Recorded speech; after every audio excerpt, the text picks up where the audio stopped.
Et bonjour à tous, ici c'est Serge Kakidembe du 3xw.jctube.com. Bienvenue sur notre canal YouTube public, le JCTube TV. Et ici, je viens vous présenter une vidéo spéciale. Donc là, on parlait pas mal des options, donc c'est quelque chose qu'on a analysé en interne. Et bien sûr, les options font partie de la famille des produits dérivés, donc dérivés du BTC. Et ça commence, enfin, on commence à avoir une prolifération, une augmentation de l'offre de produits dérivés. Donc ça a commencé dans un premier temps au niveau de la City, c'était tout ce qui était CFD. Ensuite, en Suisse et dans les pays scandinaves et à Londres aussi, on avait pas mal d'ETN, des ETP, quelques ETF, mais très spécifiques. Ensuite, on a commencé à avoir des ETF, enfin des demandes et des propositions d'ETF aux États-Unis. Donc ça, c'était fort, fort, fort ralenti, des produits dérivés, donc BitMEX et encore pas mal d'autres choses, les contrats futurs, et maintenant on commence à voir des options, et bien évidemment il y a toujours le côté ETF qui va continuer à aller de l'avant, donc des entités comme Bitwise, d'autres asset managers et comment dirais-je, Vanek qui en proposent pas mal. Mais ici on va se focaliser spécifiquement sur les options. Pourquoi? Parce que dernièrement on a vu qu'il y a le CME qui a lancé des options, donc des options sur leurs contrats futurs, donc le dérivé du dérivé. On a BACT aussi qui a lancé leurs options. On a des options à Wobi, si je ne me trompe pas. On a encore Deribit. Enfin, il y a pas mal d'offres de produits dérivés et spécifiquement des options. Et ça, c'est quelque chose qui est super, super important. Pourquoi? Parce qu'on va dire, si on remonte dans le monde traditionnel, on va dire de Wall Street, et des options typiques sur l'action d'Apple, d'Amazon, etc., même sur le gold ou sur le pétrole, bah, c'est quelque chose qui est super, super important. Donc, pas mal de traders utilisent les options et l'information, donc les datas des options dans leur stratégie de trading, sans pour autant opérer eux-mêmes avec les options. Donc là, avec les options, on peut faire pas mal de choses. Donc là, c'est aussi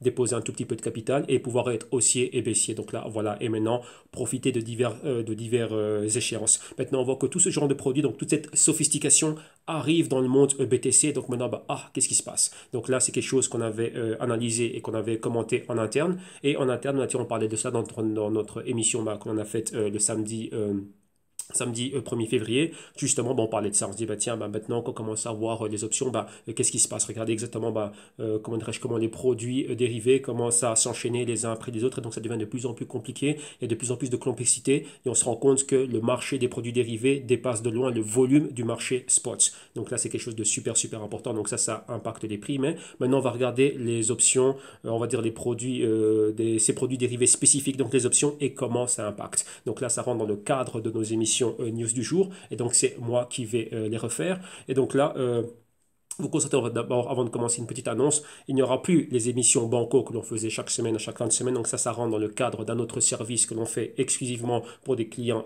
premium. Mais il y aura toujours des news comme celle que l'on fait ici, donc la news du jour, où sur base de sélection des news qu'on analyse en interne, on va en extraire une que l'on va venir partager sur le canal public. Et là, j'interviendrai aussi pour donner quelques points et quelques mises à jour sur le marché. Donc voilà en gros ce qu'on va faire. Et avant de commencer, comme vous le constatez, je suis tout seul. Nadine n'est pas avec moi. Nadine maintenant s'occupe de tout ce qui est recherche de compagnies tech spécifiques. Donc là, on est en train de mettre sur pied pas mal de choses à ce niveau-là. Donc il y a énormément, énormément de travail. Et donc par rapport aux horaires, on ne peut plus, comment dirais-je, par rapport à sa disponibilité. Donc les jours, maintenant, ça devient un peu plus compliqué, mais elle vous envoie un message. Donc là, c'est pour tous ceux qui font partie du canal public. Et il y a un message, donc dis-leur que je leur envoie mes sincères salutations, que de temps en temps on fera des émissions en binôme, donc ces émissions-ci, donc la news du jour, et de rester prudent sur les marchés. Donc là, voilà le message que Nadi a pour vous. Maintenant, on va y aller, et comme vous le voyez à l'écran, c'est quoi? C'est la croissance des options stimulera l'innovation sur le marché du Bitcoin. Donc on va voir un peu une historique. On va regarder, comment dirais-je, on va s'aider d'un support, donc d'un article qui est écrit par un ancien Goldman Sachs qui justement a opéré dans le monde des options et des futurs, enfin tout ce qui est marché financier. Maintenant, on va prendre le modus operandi, donc la manière de faire. Donc là, décortiquer ça de manière très simple et maintenant regarder comment cela va s'appliquer comment dirais-je, au BTC, quels sont ces différents cas qu'on pourrait voir, qui va utiliser ces options et dans quel cas. Ok, donc là, moi, je vais me bouger. Et donc là, ça y est, c'est parti. Donc la croissance des options stimulera l'innovation sur le marché du Bitcoin. Mais avant cela, on fait un petit tour de marché. Donc on voit que maintenant, on a plus de 5000 cryptos. Il y a plus de 20 000 marchés qui sont créés. On a une market cap qui est sous les 260 milliards de market cap, avec un volume quotidien de près de 100 milliards. Et la dominance du BTC est sous les 66%. Donc là, comme on peut le constater à l'écran, on avait les 260 milliards de market cap et on est posé là. Donc on est d'un niveau bas que l'on voit là. Et ça, c'est, on va dire, l'année 2020. Et donc voilà comment est-ce qu'on a commencé à décoller donc depuis le début d'année 2020. Donc on est sur un super haussier pour le moment, mais vous voyez qu'on a juste récupéré un niveau clé, donc le niveau qu'on avait aux alentours de la fin octobre début novembre. Donc on a fait un grand patron de tasse, pardon, et voilà exactement où nous sommes. Donc là c'est dans un premier temps, voilà ce qui se passe au niveau du volume. Maintenant, enfin volume et de la market cap. Maintenant regardons un peu ce qui se passe pour voir la performance dans les dernières 24 heures. On voit que tout est rouge. Mais rappelez-vous, hein, comme on a vu, on a un momentum qui était super haussier depuis le début de l'année, donc tout le mois de janvier a été un mois super haussier. On a un BTC qui est sous la zone des 9500, le TH qui a récupéré les 180 $, le XRP qui est dans la zone des 25 cents, et des cryptos comme Binance maintenant qui se rapproche des 20 $, et le LTC qui est dans la zone des 70 $. Et comme vous voyez, bon, là c'est dans les dernières 24 heures, donc là ce sont des mouvements, on va dire, normaux et communs. Dans l'écosystème crypto, on est habitué à la volatilité, mais le momentum de la semaine s'est maintenu super haussier. Maintenant, on poursuit et on regarde un peu quelques cryptos spécifiques pour voir un peu ce qui se passe avec ces cryptos-là. Et on prend le numéro 1 et le numéro 2, donc Bitcoin. Donc comme on a vu la zone des 9500, si on constate ce qui se passe, si on prend un graphe de 3 mois, on voit que novembre, on était à un niveau clé, donc les 9500. On a chuté pour atteindre des bas au niveau du mois de décembre. Donc c'était la zone des 6500 une fois, 6500 deux fois. Et depuis le début de l'année 2020, on est haussier. Donc là, on voit ce patron haussier. Donc clairement, on est en train de faire un patron de demi-tour. Donc là, c'est par rapport à quoi? Rappelez-vous ce qu'on a vu ici, début de l'année 2020, c'est des problèmes États-Unis-Iran. Et maintenant, c'est monté. Et dernièrement, on avait le BTC qui était en corrélation positive avec le gold suite à États-Unis-Iran, ça s'est un peu dissipé, mais maintenant on a le côté coronavirus et donc là le BTC qui opère, enfin qui évolue comme du gold et qui est un actif qui nous sert qui sert de valeur refuge. Donc voilà, en gros, BTC qui est revenu à un niveau clé, donc la zone des 9500 maintenant, voir est-ce qu'on va pouvoir passer au-dessus et atteindre un pic qu'on avait atteint récemment, suite aux déclarations du président Xi Jinping, on avait atteint les 10 500, donc là, ça pourrait être la prochaine target pour le BTC. D'un autre côté, on a l'ETH, lui aussi, quand on regarde ce qui se passe, on avait la zone des 190 $ que l'on voit ici, donc là, c'est la même période, fin octobre, début novembre, on voit qu'on a chuté, donc perdre les 190 $, un premier temps s'arrêter aux 140 $, dans un deuxième temps atteindre les 120 $, et depuis lors, on voit qu'on est en train de remonter. Donc là, lorsqu'on regarde bien les patrons que l'on voit pour ces deux cryptos, ce sont des épaules tête-épaule inversées. Et donc là, on revient au niveau de la résistance. Donc là, voilà en gros ce qu'on est en train de constater. Donc là, maintenant, on atteint des niveaux clés pour tout l'écosystème crypto, donc les 260 milliards de market cap. Et on verra si on va pouvoir passer au-delà de ces niveaux. Maintenant, on y va. Et commençons avec notre étude. Donc là, on va se baser sur l'opinion de cet ancien Goldman Sachs, et ensuite on va apporter pas mal de parenthèses pour décortiquer cela. Donc c'est ça en gros, comment dirais-je, un des points que l'on avait mis en avant en interne. Donc là pour parler réellement de la complexité, maintenant on commence à voir le marché crypto qui commence à être de plus en plus sophistiqué, mais crypto, dans un premier temps parlons d'abord Bitcoin. Vous voyez, Bitcoin c'est le premier à avoir eu des contrats futurs, du CIBO et du CME, c'était fait en 2017, c'est là qu'on avait le pic du marché, donc les 20 000, et on a eu une année 2018 en bear market, donc là la chute, les futurs étaient pour pas mal, et ensuite on commencer à voir la prolifération de l'offre de produits dérivés via des stablecoins, principalement le Tether, donc la Bitfinex et d'autres exchanges, Huobi, Binance qui ont commencé à accepter cela. On a vu aussi d'autres produits futurs comment dirais-je, qui ont commencé à être mis sur pied avec des gros effets de levier, et par la suite on a commencé à avoir quelques ETF et surtout les contrats futurs et bien évidemment maintenant les options qui arrivent, donc les options sur les contrats futurs. Et là on a une offre qui est très diverse, donc là du BACT, CME, Huobi, enfin il y a toute une pléthore d'institutions et d'exchanges qui mettent cela sur pied. Donc décortiquons un peu cette manière de faire et comment est-ce que les options vont impacter le Bitcoin. Donc petite histoire, on va recommencer dès le début. Comme pour les contrats à terme, donc les contrats futurs, le lancement d'options de Bitcoin sur les principales bourses, donc exchange, a été accueilli avec anticipation. Donc rappelez-vous, c'était quelque chose qu'on se disait, tiens, ça va être un gros catalyseur du même genre que les ETF. Pourquoi? Parce qu'on disait que les institutions ne rentrent pas dans l'écosystème Bitcoin. Pourquoi? Parce que le marché n'est pas assez sophistiqué. Il n'y a pas une infrastructure assez sophistiquée. On n'a pas d'options, il n'y a pas de futur, il n'y a pas de ceci, il n'y a pas de cela. Et maintenant, ça commence petit à petit.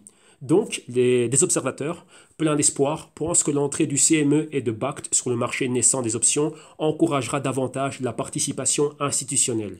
Il le fera, mais pas nécessairement de la manière attendue. Donc là, on s'attend à voir quelque chose, mais maintenant, ce sera plutôt une autre classe d'acteurs qui vont en faire un usage particulier qui va réellement permettre d'avoir un gros boom de ces options. Et maintenant, c'est cela qu'on va déterminer et qu'on va analyser ici tous ensemble. Donc, pour les grandes institutions, les mineurs et les autres entreprises impliquées dans l'espace, les options ouvrent un nouvel outil puissant pour gérer les risques et la volatilité. Mais comme nous pouvons le voir sur d'autres marchés financiers, ces capacités ne proviendront pas des options répertoriées elles-mêmes. Au lieu de cela, l'action réelle aura lieu pour le hedging de gré à gré. Donc le hedging, c'est de la couverture, donc c'est-à-dire quoi? Je suis exposé sur le sous-jacent, et maintenant pour réduire les risques de fluctuations violentes, donc la volatilité et autres risques imprévus, dans un marché OTC, donc là c'est là où on pacte un prix, mais on ne passe pas par un exchange, et j'aurai accès à des produits dérivés, et dans ce cas-ci, ce sont les options. Donc voilà en gros ce qui est mis avant. Et retenez bien, on a parlé d'entités, et spécifiquement dans le côté Bitcoin, on parle des mineurs et d'autres exchanges. Donc, bien que ces produits axés sur les entreprises reposent sur la liquidité de l'option, ils déplaceront les volumes sur les bourses. Avant d'expliquer pourquoi c'est le cas, il convient de souligner la demande croissante d'options comme un moyen de couverture, donc de hedging. Donc c'est vraiment ça le cas d'utilité principal. Les options ont été le segment de produits à la croissance la plus rapide du marché de la crypto en 2019, avec une trajectoire de volume susceptible de s'accélérer en 2020. Les volumes de dérivés de crypto sont plus importants par rapport au marché comptant, donc le marché spot, et ça on le voit, on n'a qu'à regarder tout ce qui se passe sur Binance et d'autres exchanges, donc BitMEX qui est l'exchange qui a vraiment un volume faramineux, c'est le numéro 1, ensuite on a Huobi, OKX et Binance, et donc là ce sont ces trois derniers, donc OKX, Binance et Huobi qui se partagent la deuxième place, mais c'est les quatre exchanges qui ont le plus qui s'accaparent tout le volume crypto, et c'est principalement un volume qui provient du marché des dérivés et non du marché spots. Donc, on voit cette hausse donc là, du volume provenant des dérivés qui a dépassé celui du marché spot, et cela suivant la vitesse à laquelle certains dérivés financiers éclipsent leur marché au comptant respectif. Donc là, on peut prendre le pétrole, c'est pareil, le gold, c'est pareil, le silver et tout ce que vous voulez. Donc, néanmoins, l'émergence d'une variété de dérivés devrait avoir une influence significative sur la croissance de l'espace. Maintenant, pour comprendre comment le marché des options servira de base à la gestion des risques d'entreprise, je peux m'appuyer, donc là c'est l'auteur qui parle, donc c'est ex Goldman Sachs, donc il dit je peux m'appuyer sur mon expérience en gestion de programmes de couverture, donc de hedging chez Goldman Sachs pour certaines des plus grandes sociétés du monde. Donc là, l'accent a été mis sur l'aide aux entités présentant des expositions naturelles pour couvrir leurs risques. Donc ici, réfléchissons un peu. On voit bien que les options, c'est un produit qui est utilisé pour de la spéculation. Donc là, pas mal de brokers, on va dire Forex, etc., offrent souvent ce genre de produits. Donc pas spécialement les options, mais tout ce qui est produits dérivés, mais comme, on va dire, un véhicule d'investissement primaire. Et si vous regardez dans le canal public du JCTume, il y a très longtemps, j'ai fait une vidéo là quand j'étais à Barcelone, où j'étais en train de parler de cela, que ce n'est pas le premier, enfin ce n'est pas un véhicule d'investissement primaire, donc ça sert réellement à du hedging. Et j'ai fait pas mal de vidéos publiques, donc si vous fouillez dans le canal, où j'explique exactement la bonne utilité, comment utiliser les dérivés. Voilà une des raisons pour lesquelles la plupart des particuliers sont en train d'exploser sur les marchés, c'est à cause de ça. Pourquoi? Parce qu'on leur parle, on leur met en avant des stratégies de maximisation de gains avec les dérivés, alors que ça ne sert pas à ça. Donc ça sert clairement à une entité. Imaginez-vous, moi je sais pas moi, un exemple, je prends un exemple réel, donc Ray Dalio, qui est le plus grand hedge fund du monde, donc Bridgewater LLP, lorsqu'il est en train de commencer, il expliquait comment il faisait du hedging pour McDonald's. Parce que McDonald's fait des hamburgers, donc là, il y avait de la viande de bœuf, il y a des tomates, des légumes, du pain et tout ça et tout ça. Et donc, tous ceux qui le vendaient ces commodités, McDonald's est en train de se hedger. Et même l'agriculteur lui-même, par rapport à cela, peut se hedger pour couvrir les fluctuations de prix jusqu'à ce qu'il livrait sa marchandise. Donc voilà, en gros, le premier cas d'utilité. Donc ici, dans le BTC, si on prend le BTC comme étant une commodité, comme le digital gold, ce serait exactement la même chose. Et ici, l'entité principale, ce serait les mineurs. Donc voilà en gros ce que c'est. Donc là, on va s'appuyer là-dessus. Poursuivons. Donc, du côté de l'offre, le plus gros trade annuel de commodités a été celui où le Mexique achetait des options de vente, donc des put options, pour couvrir ses redevances sur la production pétrolière du pays. Donc en gros, pour se couvrir par rapport à ça, donc les fluctuations des coûts du prix du pétrole au quotidien. Et du côté de la demande, les compagnies aériennes et les compagnies maritimes viendraient sur le marché pour verrouiller les prix à terme, donc les futurs, afin de couvrir leur consommation, donc consommation de pétrole par exemple. Donc voilà, en gros, quels seraient les intervenants dans un marché, on va dire, dans un marché de produits dérivés et spécifiquement avec les options. Donc voilà comment ces entités vont l'utiliser. Donc ayant cela en tête, maintenant on va transposer cela dans le monde des cryptos. Vu que là, on prend la crypto comme étant une commodité. Donc on poursuit. Cependant, ces entités ont rarement négocié, donc tradé directement des produits boursiers cotés. Donc là, tout ça sur des marchés OTC, etc. Donc, les caractéristiques des produits d'options listés ne conviennent pas au risque d'entreprise. Elles sont plutôt destinées aux spécialistes et la spéculation. Donc là, il y a 3 points clés. Il parle d'entreprise, donc une compagnie qui est exposée à une commodité. Dans ce cas-ci, on a parlé du pétrole, donc le pays qui produit et les entités qui en ont besoin. D'un autre côté, on parle des spécialistes. C'est quoi les spécialistes? C'est ceux que vous voyez, par exemple, si on parle de commodités, aux États-Unis, c'est à Chicago que ça se négocie. Et lorsqu'on est à Chicago, par exemple, c'est là-bas où, comment dirais-je, on a les spécialistes. Donc, c'est des personnes que vous allez trouver sur le floor, comme on dit, donc ceux qui sont dans le pit, en train de jouer au spread. Enfin, jouer le spread, c'est négocier le prix donc de l'offre et de la demande et donc là, avoir un bon prix pour leurs clients. Et d'un autre côté, il y a d'autres personnes aussi qui viennent spéculer par rapport à ça. Donc là, ça peut être un grand hedge fund ou quoi que ce soit, ou tout autre grand investisseur. Un exemple, George Soros, par exemple, il se rend compte qu'il va avoir un coût, donc je sais pas moi, peu d'offres ou, comment dirais-je, enfin, beaucoup de demandes, mais l'offre qui est contrôlée. Donc là, il y a un coût à jouer. Et donc là, eux, ils viendraient utiliser les produits dérivés. Pourquoi? Vu qu'il y a une marge initiale faible à mettre et avoir beaucoup de leviers et profiter de l'opération. Donc là, voilà comment dirais-je, un point clé qui pourrait, enfin, une manière de faire ici, enfin, diverses manières de faire. Et bien évidemment, quelques intervenants. Maintenant, on poursuit et on voit que les personnes morales, donc là les compagnies, préfèrent négocier des produits spécialement conçus pour eux qui utilisent la liquidité des produits cotés en bourse. Donc en gros, c'est ça. Donc là, rappelez-vous, une entité a des besoins spécifiques. Je vais donner le cas de Ray Dalio avec McDonald's. Tiens, ils avaient besoin de tel ou tel type de produit. Et voilà presque une compagnie, lorsqu'elle a un certain besoin, lorsqu'elle opère dans une industrie déterminée ou dans un secteur déterminé, elle peut passer maintenant par une banque d'investissement et demander à créer un produit spécifique pour elle. Donc là, c'est par rapport à la demande. Maintenant, ayons toujours en tête le BTC comme un produit créé par des mineurs. Donc là, ce serait une exportation des mineurs chinois. Donc là, vu qu'il y a 70% du hash rate qui provient de là-bas. Et maintenant, on se dit, tiens, eux, maintenant, pourraient demander à avoir ce genre de produit spécifique créé spécifiquement pour eux, vu ces besoins de se couvrir par rapport à la volatilité des prix. Poursuivons, et on voit que dans le monde de la crypto, la date d'expiration de 24 heures, donc là, il y a différentes échéances. Donc, les options de type américain, ce sont des options où on peut rentrer, sortir quand on veut, donc quelques secondes à quelques jours. Maintenant, on a l'expiration à 24 heures. Et une fois qu'on est au-delà des 24 heures, donc ce serait une semaine, 2 semaines, 3 semaines, un mois et un trimestre, là, on dit que ce sont des options de type européen. Donc, voilà en gros ce que c'est. Donc, maintenant, avec un mode d'opération et d'options à échéance chaque 24 heures, ces produits signifient que les traders doivent faire face à la volatilité du jour d'expiration et qui pourrait être sujette à des sentiments émotionnels ou à d'autres facteurs non économiques. Donc là, s'il se passe quelque chose dans le marché pendant que je détiens mon option, donc là, il peut se passer pas mal de choses. En gros, voilà où est le risque. Donc, une couverture d'un jour est probablement trop courte pour qu'une société comme un mineur, donc là, prenez comme exemple Bitmain ou Canaan, protège correctement la valeur de ses résultats ou de son exposition au marché. Rappelez-vous qu'une compagnie dans le crypto mining, il y a beaucoup de coûts. Donc, le hash rate, maintenant, ça provient d'où? Ça provient de l'électricité. Donc, il y a tous ces coûts qu'il faut tenir en compte. Donc, au lieu de cela, les stratégies d'échange et d'options personnalisées offrent une meilleure solution pour de nombreux membres de l'écosystème en tant que couverture, car elles permettraient aux parties de se couvrir proportionnellement chaque jour alors qu'elles équilibrent l'exposition sur des périodes plus longues. D'autres parallèles peuvent être établis entre les producteurs de pétrole et les mineurs de Bitcoin, et les coûts miniers varient à mesure que de nouveaux équipements arrivent sur le marché et que les prix de l'électricité fluctuent.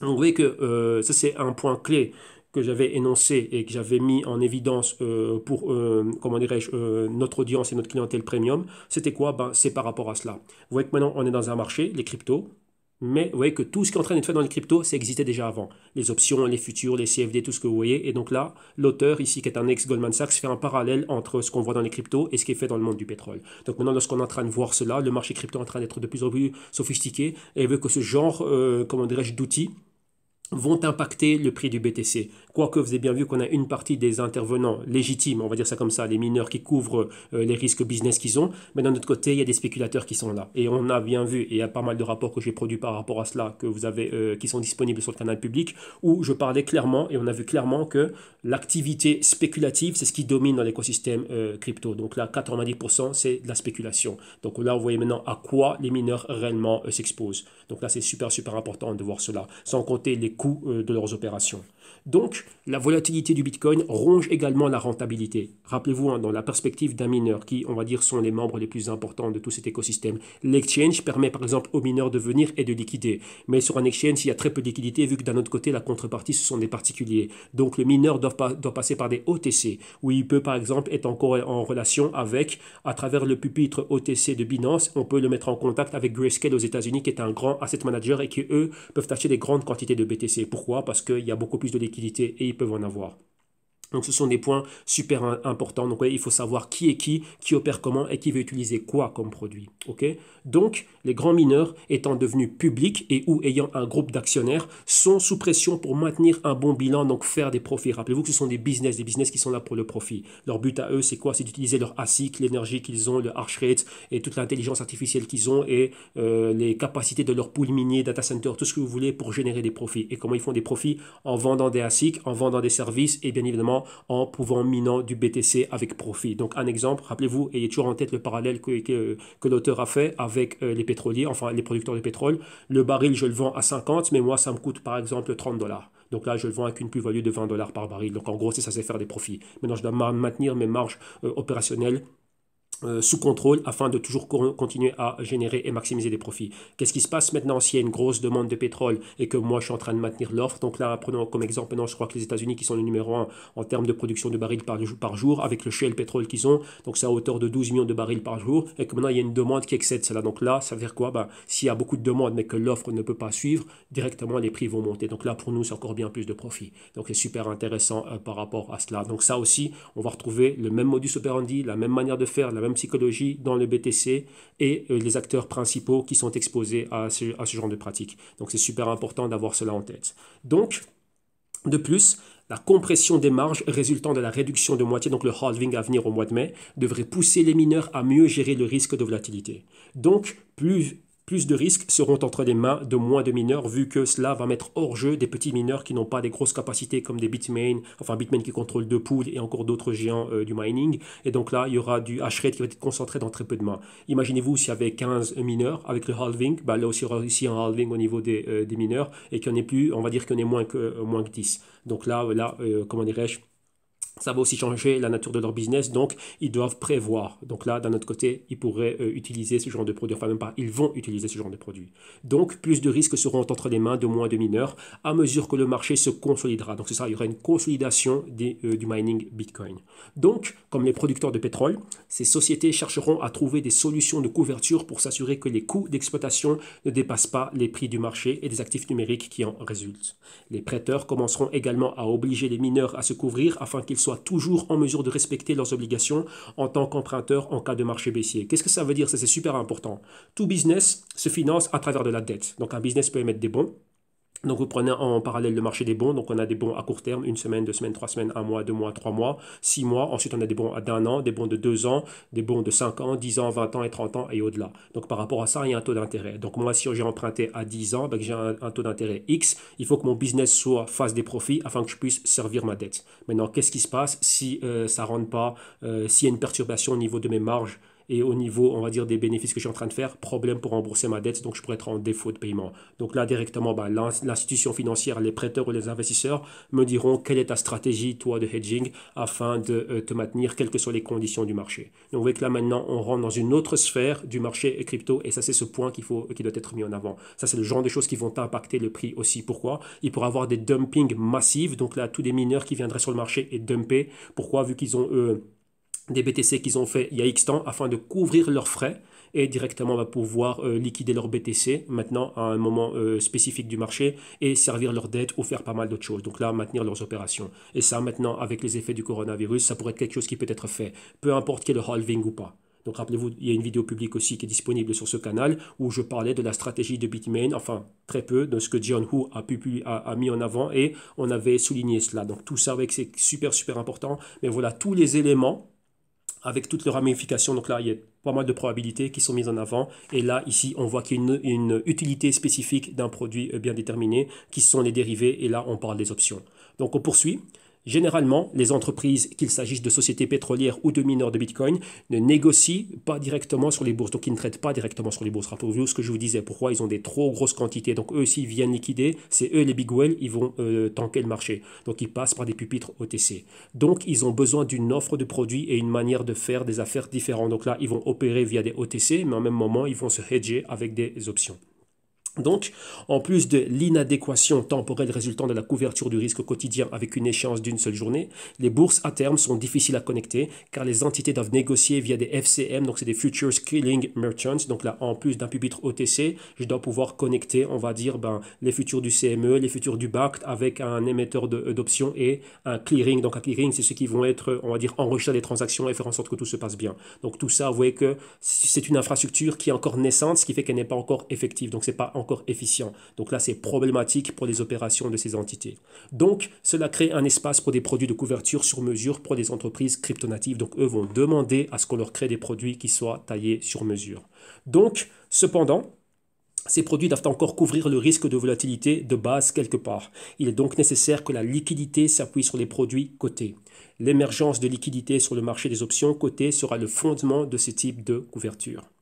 Une fois que les entreprises peuvent couvrir ces produits cotés, le risque qui reste est davantage de nature résiduelle. Les teneurs de marché sont prêts à assumer ces risques et à être la contrepartie commerciale de ces couvertures, donc là de ce hedging. L'existence d'options vanille, donc là c'est le vanilla option, donc là c'est un terme spécifique pour les États-Unis, enfin c'est comme ça qu'on le dit dans le jargon technique. Donc l'existence des options vanilla cotées sur les bourses grand public n'est qu'un début. Pour les entreprises, les mineurs et autres, l'excitation réside dans ce qui peut être fait une fois que la saturation de la liquidité sous-jacente en volatilité arrive. Il s'agit de la base sur laquelle toute une série d'autres produits liés à la volatilité peuvent être construits, en particulier en ce qui concerne la couverture des entreprises et la gestion du risque. Donc là, on voit clairement que ce genre de produits, on sait maintenant qui c'est qui va les utiliser. Rappelez-vous, les plus grands whales, donc les plus gros détenteurs de crypto, avant les exchanges, ce sont les mineurs eux-mêmes, c'est eux qui créent le BTC via l'opération de découvrir des blocs et être récompensés. Donc en gros, voilà ce qui se passe. Donc en fin de compte, cela aide à réduire les expositions indésirables et permet plus d'investissement. De cette façon, les options répertoriées servent de point de départ à une toute nouvelle gamme de produits et de services. Et voilà en gros ce qui impacte l'écosystème crypto. Donc là, ça nous vient de Richard Rosenblum à travers CoinDesk, et c'est lui qui est cet ancien trader et gestionnaire des risques pour Goldman Sachs. Donc c'est quelque chose de super intéressant. Donc voilà un marché crypto, surtout spécifiquement dans un premier temps le BTC, et on voit qu'il commence à avoir une infrastructure qui est qui commence à être de plus en plus sophistiquée, comme je viens de le dire. Donc là, c'est en train de s'étoffer. Donc des ETF, enfin très peu, et à venir, des contrats futurs, des options sur ces futurs, d'autres dérivés un peu partout dans le monde, et bien évidemment une participation plus grande, comment dirais-je, des acteurs clés du marché, donc des grandes institutions, des grands hedge funds, des asset managers, etc. Mais pour le moment, vu où est le stock market, donc déjà dans des hauts historiques avec le problème coronavirus, et encore d'un autre côté, n'oublie pas qu'avant cela, on avait les problèmes États-Unis-Iran. On est dans une phase de marché qui est comment dirais-je, qui est très délicate. Donc là maintenant, il pourra avoir cette course et ce besoin aux actifs refuges. Et donc là, vous voyez que les premiers à avoir besoin de cela, ce sont les mineurs. Donc voilà, en gros, ce que je voulais partager avec vous. Donc c'est super intéressant. Donc là maintenant, par rapport à cela, voyez vous-même ce qu'il faut. Maintenant, vous commencez à comprendre qui est dans le marché, qui fait quoi, les tenants et les aboutissants, qui réellement impacte le marché et quels sont les genres de produits qui sont utilisés dans ce cas-ci. Maintenant, vous voyez que lorsque vous détenez du BTC ou n'importe quelle autre crypto, voilà exactement ce qui est en train de générer des prix. Rappelez-vous que ces entités vont réagir à ce qui est en train de se passer, vont se couvrir. Maintenant, vous connaissez le terme, et donc là, ça va impacter le prix du BTC, que ce soit à la hausse ou à la baisse. Donc, il y a beaucoup de choses qui sont construites dans le prix. Donc, uniquement se baser sur l'analyse technique, ce n'est pas suffisant. Il faut comprendre tout ce qui se passe, tous les intervenants à ces marchés. Donc, il y a pas mal de choses que l'on fait en interne au GCTUM afin de permettre à tout le monde de comprendre ce genre de choses. Et il y a beaucoup de services qui viendront, donc on va en annoncer, ils seront annoncés au fur et à mesure. Donc là, j'interviendrai assez souvent pour vous maintenir informé de tout ce qui se passe à travers des vidéos aussi courtes que celle-ci, enfin courtes, limpides, simples et en allant droit au but. Donc n'oubliez pas qu'on a nos promotions 2020 qui sont disponibles pour les GCTUM Block News. Donc là, ceux qui veulent venir en interne et voir ce que l'on fait.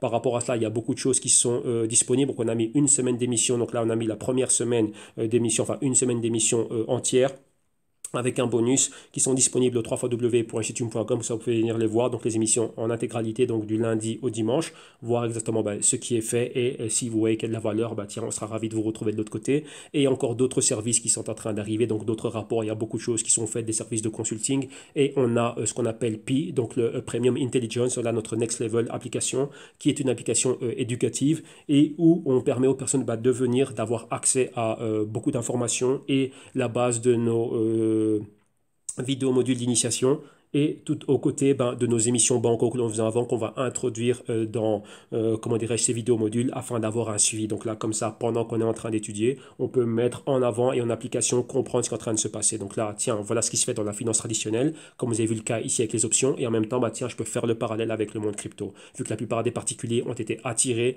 dans l'espace de l'investissement et du monde des finances à travers les cryptos. Maintenant, ils se rendent compte que, il y avait un monde du trading, il y avait un monde des investissements avant et on a des lacunes. Donc voilà, en gros, quelle est la solution qu'on a mis en avant. Donc là, c'est Premium Intelligence, comme vous voyez à l'écran, donc Next Level Education. Et donc là, la chose va sortir, c'est prévu pour la fin mars, on va dire, deuxième trimestre 2020. Et il y a pas mal de choses qui sont mises en avant. Donc là, c'est une espèce de Netflix, si vous voulez. Donc là, sur une base de souscription, accès à tout ce qu'il y a dedans. Donc il y a une galerie déjà de plus de 10 modules, plus de 60 heures et tous les bonus qu'on va rajouter. Donc là, les bancos hebdomadaire et pas mal d'autres commentaires et d'autres bonus extraits d'autres rapports qu'on a déjà fait. Donc là, des rapports d'intelligence, des rapports de stratégie, des rapports de génération d'idées, intégrer cela et des émissions spécifiques que l'on fait au quotidien. Comme ça, tiens, c'est un parfait complément à l'intelligence. Donc là, si une personne a besoin que de 4 mois, on va dire, pour être là, venir et apprendre, dans 4 mois, tiens, je renouvelle ma mensualité 4 mois et après 4 mois, je vois que j'ai assez de connaissances. Maintenant, je peux voler de mes propres ailes. Donc, c'est magnifique. Donc là, on apporte vraiment flexibilité, mais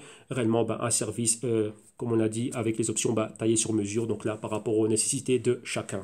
Donc voilà, moi, je m'arrête ici. Donc là, on se retrouvera, pour ceux qui sont avec nous en interne, on se retrouve au quotidien dans nos JCTune Block News, où on se retrouve, maintenant on est dans la phase des VAM Reports, on vient de clôturer les Global Blockchain Research, donc là le Q1, donc nos rapports trimestriels dans la boîte. Maintenant on est dans la phase VAM Reports, il y aura une vidéo de présentation qui va arriver aussi, donc une courte présentation, comme on avait fait pour les VAM Reports, Cash les sociétés et encore d'autres. Donc là, on va juste annoncer l'idée, quel est le thème de cette idée. Et bien évidemment, ceux qui veulent avoir accès au rapport, vous venez au www.jctune.com. Il y a tous les prix, il y a des packs, il y a plein de choses qui sont créées, toujours à, comment dirais-je, en se basant sur des prix abordables. Donc la valeur est véritablement là. Et donc là, ça ne dépend que de vous. Donc là, on sera ravis de vous retrouver de l'autre côté. Donc voilà, on se retrouve à la prochaine pour une autre vidéo lorsqu'on a quelque chose de super, super intéressant à se mettre sous la dent. On ne manquera pas de venir le partager ici. Donc un grand merci à tous, bonne continuation. Et comme Nadia a dit, prudence sur les marchés. Merci à tous, bye bye.